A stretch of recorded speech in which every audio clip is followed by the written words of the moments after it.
Bienvenue sur Torah Tza, Parashat Vaera. Voilà dans un premier temps le dialogue qui eut lieu entre Moshe Rabbeinu et Akadosh Baruch Hu. Nous dit le premier verset, Vaïtaber Elohim el Moshe, Vaïmer el Avani Hashem. Elohim parle à Moshe et lui dit je suis Hashem. Explique le roi Chaim Akadosh qu'Akadosh Baruch Hu est présent sur terre, soit par la Midat Adin, la rigueur, soit par la Midat Arachamim, la miséricorde. Il dira donc à Moshe Rabbeinu, même si la rigueur sera présente sur le territoire égyptien pour frapper à 10 reprises, la miséricorde sera également présente pour protéger les béné Israël. Moshe doit donc annoncer la délivrance imminente à son peuple. Mais malheureusement, les béné Israël ne vont pas l'écouter, mikot seruach u'me'avoda kasha, ayant le souffle court et le service trop lourd. Explique le Gourari. Kot seruach est le ressenti d'une personne qui se voit confier une mission trop lourde à ses yeux. Avoda kasha est le ressenti de cette même personne après avoir accompli la mission.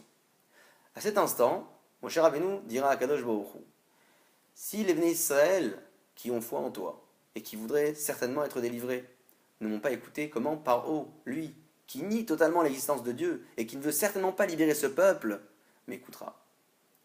Voilà pourquoi Moshe Rabbeinu dira à cet instant, Va'ani aretz sefataim, et moi, j'ai les lèvres bouchées. Nous dire qu'en réalité, si l'on est capable d'exprimer un message de paix, un message de foi, un message d'espoir, exprimons-le face à une personne capable de l'écouter, une personne réceptive, une personne capable éventuellement même de le transmettre, ce qui n'était pas le cas de Paro autrefois. Alors Akadosh Baruch Hu va frapper le territoire à 10 reprises. Pour les 3 premières plaies, c'est Aaron qui sera missionné. La Gemara dans Bava Kama, page 92b, nous dit qu'en réalité, Bera des Chatid B, un puits duquel tu as bu, la tige des Bekala, n'y jette pas de pierre, sois reconnaissant. Comme vous le savez, le Nil a protégé Moshe Rabbeinu quelques mois après sa naissance, et le sable également au moment où il a enfoui l'Égyptien après l'avoir tué. Alors, le sable, nous dit le Midrash, c'est le peuple juif qui se déplace si facilement et sans faire de bruit.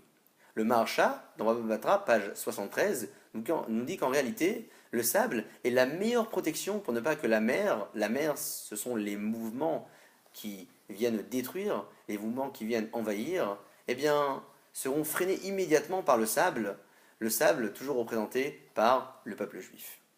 Alors, la première plaie, Dam, le sang, est une plaie terrifiante pour les Égyptiens. Ils vont devoir payer pour boire finalement. Qui est-ce qui fixera le prix?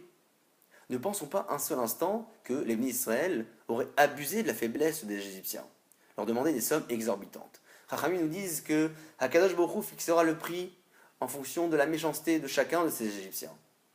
Les Égyptiens payaient. Si le prix ne suffisait pas, l'eau se transformait en sang. Et l'Égyptien ajoutait. Jusqu'au moment où Akadosh Baruch Hu décidait que le paiement suffisait par rapport à la punition que cet Égyptien devait recevoir.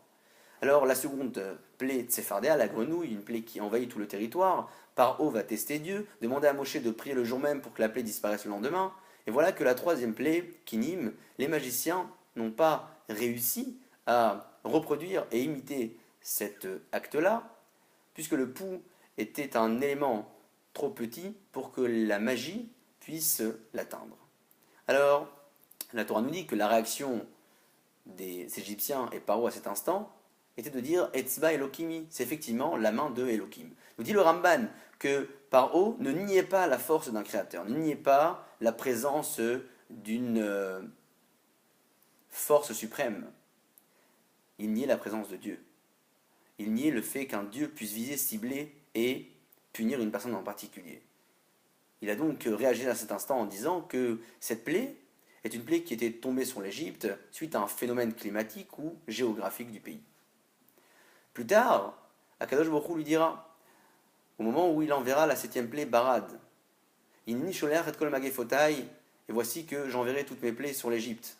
Barad, c'est la 7e plaie où Akadosh Baruch Hu va réunir le feu et la glace, 2 éléments si contradictoires, et éventuellement prouver aux Égyptiens que la 7e plaie, autant que les 6 premières, ce sont des plaies qui ont été envoyées par Akadosh Baruch Hu, qui a voulu cibler un peuple et punir tout un territoire, et finalement leur prouver que ces plaies-là n'étaient pas des plaies que l'on pouvait expliquer, analyser scientifiquement et faire dépendre d'un phénomène climatique ou autre.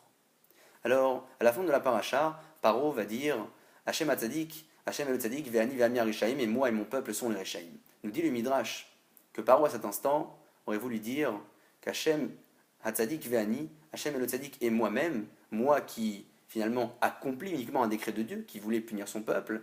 Ve'ami Rishaim, et mon peuple sont les Rishaim.